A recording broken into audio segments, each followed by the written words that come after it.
ನಮ್ಮ ಮೇಡಮ್ಮಾರ ಈ ಶಾಲೆ ತೆಗೆದುಕೊಂಡು ಈಗ ಬಂದು ಹಚ್ಚಿದ್ವಿ ರೀ ಎಲ್ಲ ಕೆಲಸ ಬಂದು ಮತ್ತು ಈಗ ಹೋಮ್ವರ್ಕರಾಗಿ ಕೆಲಸ ಕೊಟ್ಟಾರೆ ನಾವು ಸಂಪಾದನೆ ಮಾಡಬೇಕು.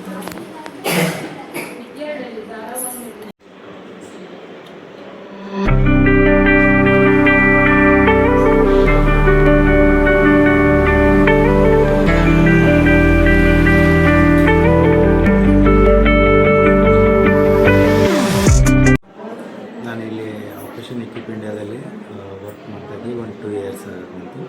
ಸೊ ಇಲ್ಲಿ ಕೆಲಸ ಮಾಡೋದ್ರಿಂದ ನನಗೆ ತುಂಬ ಸಂತೋಷ ಇದೆ. ಇಲ್ಲಿ ಭಾಳಷ್ಟು ವೆರೈಟೀಸ್ ಬ್ಯಾಗ್ಸ್ ಎಲ್ಲ, ಮೊಬೈಲ್ ಪೌಚು, ವೆರೈಟಿ ಬ್ಯಾಗ್ಸ್, ಆಮೇಲೆ coat bags, pillow covers, curtains, ಹೀಗೆ ಅನೇಕ ರೀತಿಯಾದಂಥ ಪ್ರಾಡಕ್ಟ್ಗಳಿದೆ. ಅದೆಲ್ಲನೂ ಕೂಡ ನಾನು ರೆಡಿ ಮಾಡ್ತೀನಿ. ಈ ಸಂಸ್ಥೆ ಮೂಲಕ ನನಗೆ ಒಂದು ಒಳ್ಳೆಯ ಅನುಕೂಲ ಆಗಿದೆ. ನಾನು ಪೀಸ್ಫುಲ್ ಆಗಿದ್ದೀನಿ.